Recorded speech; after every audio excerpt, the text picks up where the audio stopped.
کام ہے جس سے قوم جو ہے وہ ترقی پذیر ہو سکتی ہے، تو اس میں نا اتفاقیوں نے اس قدر جو ہے وہ اثر پہنچا دیا ہے کہ وہ اس کا بہت بڑا نقصان کا ذریعہ بن چکے ہیں۔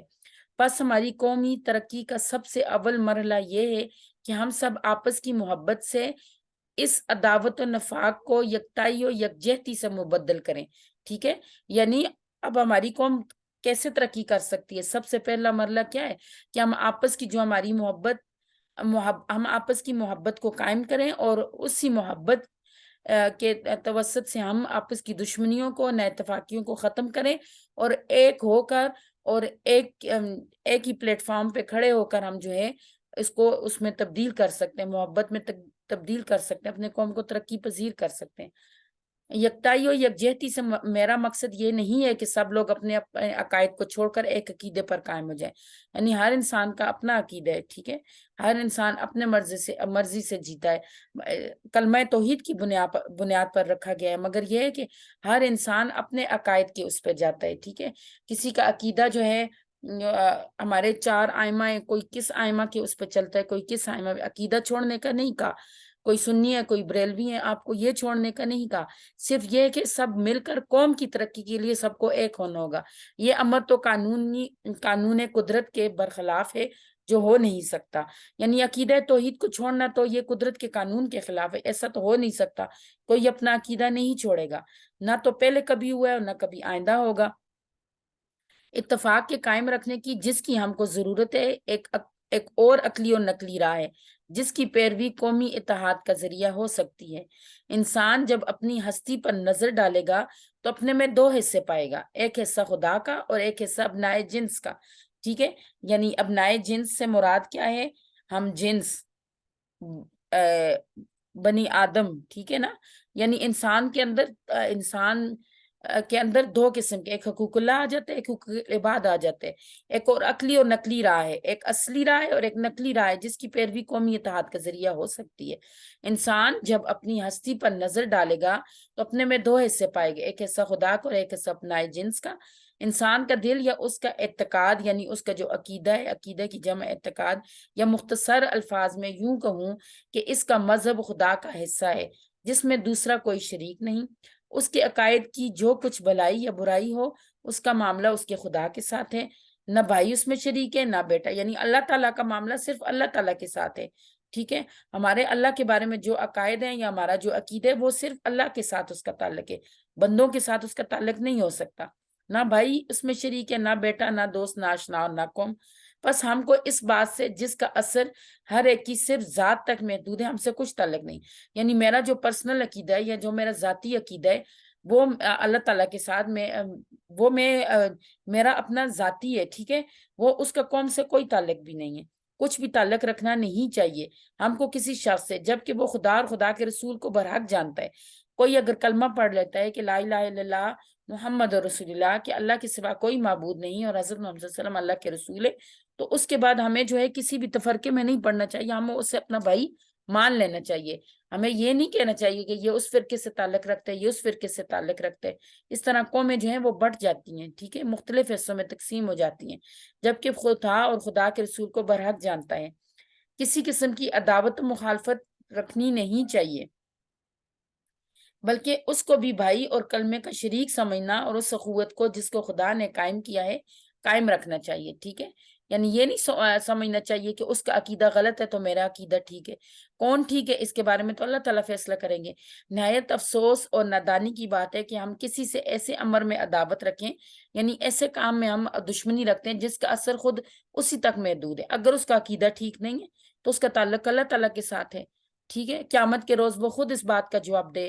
ہم کون ہوتے ہیں ہم جا کے کسی کو یہ کہنے والے کہ تم جو ہے تو اسلام کے دائرے سے خارج ہو، یا تم یہ کر رہے ہو، تم وہ کر رہے ہو؟ ہم اسے اچھائی کا حکم دے سکتے ہیں، برائی سے منع کر سکتے ہیں، مگر ہم اس کے عقیدے پر جو ہے وہ اس کو پوائنٹ آؤٹ نہیں کر سکتے، اور ہم کو اس سے کچھ بھی ضرر و نقصان نہیں جو حصہ کے انسان میں اس کے ابنائے جنس کا ہے، ٹھیک ہے؟ اس سے ہم کو غرض رکھنے، یعنی جو انسانوں کے ساتھ اس کا تعلق ہے، جو حقوق العباد کے ساتھ اس کا تعلق ہے، ہمیں اس کے ساتھ واسطہ رکھنا چاہیے، ہمیں اس کا اللہ کے ساتھ جو رشتہ ہے ہمیں اس کے ساتھ واسطہ نہیں رکھنا چاہیے۔ اور وہ حصہ آپس کی محبت، باہمی دوستی اور ایک دوسرے کی اعانت، مدد کو کہتے ہیں اعانت، ایک دوسرے کی ہمدردی ہے، جس کے مجموعے کا نام قومی ہمدردی ہے. یعنی اگر اس کو مجموعہ کیا جائے اس کا تو قومی ہمدردی، آپس میں محبت کرنا، ایک دوسرے کے کام آنا. ٹھیک ہے، معاشرے میں کوئی اگر ہیلپ کسی کو چاہیے اس کی مدد کرنا، ٹھیک ہے، اس کی اعانت کرنا، ایک دوسرے کے ساتھ ہمدردی کا رویہ رکھنا. کوئی کسی مسئلے میں اگر پھنس چکے ہے تو اس کی مدد کرنا. ٹھیک ہے، یہی ایک طریقہ ہے جس سے خدا کے حکم کی بھی اطاعت ہے اور آپس میں برادرانہ برتاؤ بھی ہے. یعنی یہی ہمارا بھائیوں والا سلوک بھی ہے. قومی اتفاق، قومی ہمدردی قائم ہو سکتی ہے جب قومی ترقی کے لیے پہلی منزل ہے. ٹھیک ہے، جو قومی ترقی کے لیے پہلی منزل ہے. یہ بات ہم کو بھولنی نہیں چاہیے کہ ان روحانی بھائیوں کے سوا اور بھی ہمارے وطنی بھائی ہیں. صرف روحانی بھائی ہمارے نہیں ہیں، یعنی جو اسلام کا جن کا رشتہ ہے وہی بھائی نہیں ہے. ہمارے ملک میں بہت سے ہندو بھی رہتے ہیں، ہمارے ملک میں بہت سے جو ہیں تو کرسچین عیسائی بھی رہتے ہیں. ٹھیک ہے، تو ہمارے وہ وطنی بھائی ہیں، ہمارے ملک کے ہیں تو ہمارے وطن کے ہیں، وہ ہمارے وطنی بھائی ہیں. وہ ہمارے ساتھ اسی کلمے میں جس نے ہم مختلف قوم اور مختلف فرقوں کو ایک اور قوم اور آپس میں روحانی بھائی بنا دیے، شریک نہیں ہے. یعنی وہ ہمارے کلمے میں ہمارے ساتھ شریک نہیں ہے، مگر بہت سے تمدنی امور میں جن میں ہم اور وہ مثل بھائیوں کی شریک ہیں. یعنی تمدنی جو ہمارے معاشرتی کام ہے یا جو تمدن ہے، ہماری تہذیب اور ثقافت ہے، اس میں تو وہ شریک ہیں. ہمسائے کا ادب ہمارے مذہب کا ایک جزو ہے. ٹھیک ہے، اور یہی ہمسائیگی وسعت پاتے پاتے ہم ملکی اور ہم وطنی کی وسعت تک پہنچ جاتی ہے. اگر جو ہمارا ہمسایہ ہے، پڑوسی ہے، ٹھیک ہے، وہ ہمارے اس کا ادب کرنا، اس کا خیال رکھنا ہمارے مذہب کا ایک حصہ ہے. ٹھیک ہے، اور اسی طرح اگر ہم ایک دوسرے کے پڑوسیوں کا خیال رکھیں گے، محلے والوں کا خیال رکھیں گے، شہر میں جو لوگ ہیں ان کا خیال رکھیں گے، ایک دوسرے کے ساتھ جو ہے تو اچھا برتاؤ کریں گے، تو اس سے ہی جو ہے وسعت پیدا ہوتی ہے. ٹھیک ہے، تمام امور انسانیت میں جن تمدن و معاشرت سے تعلق رکھتے ہیں ایک دوسرے کے مددگار ہوں، آپس میں سچی محبت، سچی دوستی اور دوستانہ بردباری رکھو. تمام نہیں، اتفاق کی خوبیاں لوگوں نے بہت کچھ بیان کی ہیں اور وہ ایسی ظاہر ہیں کہ کوئی شخص اتفاق سے بھی ان کو بھول نہیں سکتا. بہت بڑے بڑے واقعات دنیا میں گزرے جن کو پرانی تاریخیں یاد دلاتی ہیں اور جن کی یاد سے ایک عجیب اثر ہمارے دلوں میں ہوتا ہے. یعنی وہ پرانی کہانیاں پڑھتے ہیں، پرانی تاریخ پڑھتے ہیں تو اس سے ہمیں یہ اتفاق کے بارے میں بہت سی مثالیں ملتی ہیں. باہمی اتفاق سے ایسا قوی اور زبردست جذبہ پیدا ہوتا ہے، یعنی آپس کے اتفاق سے مضبوط جذبہ پیدا ہوتا ہے. ٹھیک ہے، کہ بڑی سے بڑی قوت کا مقابلہ کرتے ہیں. اس وقت تعلیم یافتہ دنیا میں جو کچھ ترقی ہے یا مہذب ملکوں میں جو کچھ طاقت ہے وہ سب اتفاق کی بدولت ہے. جو قومیں اتفاق کو چھوڑ دیتی ہیں وہ نیست و نابود ہو جاتی ہیں. بعض قابل ادب بزرگوں کا قول ہے کہ جس طرح اصلی دوستی دنیا میں ناپید ہے، یعنی بہت کم ہے، اسی طرح آپس کا اتفاق بھی ناممکن ہے. ان کی دلیل یہ ہے کہ تمام انسانوں کی طبع اور ان کے اغراض مختلف ہیں. طبع یعنی طبیعت، ٹھیک ہے، اور ان کے مقاصد مختلف ہیں، تو ضرور ہے کہ وہ ایک دوسرے کے مخالف ہوں. کوئی قوم مہذب یا نامہذب ایسی نہیں پائی جائے گی جس میں باہم حسد و نفاق، عداوت اور باہمی حقارت نہ پائی جائے. یعنی یہ بھی انسان کے ایک اخلاقیات کے اندر یہ چیزیں آ جاتی ہیں. مگر ہاں یہ بات سچ ہے، مگر جس پر اتفاق پر ہم بیس کرتے ہیں وہ شخصی اتفاق نہیں ہے، یعنی شخصیت کا اتفاق نہیں ہے، قوم کا اتفاق ہے. ایک بندے کی اپنی ذات تک محدود نہیں ہے، قوم تک محدود ہے. ہمارے آپس میں بمقتضائے بشریت گو کیسا ہی نفاق ہو.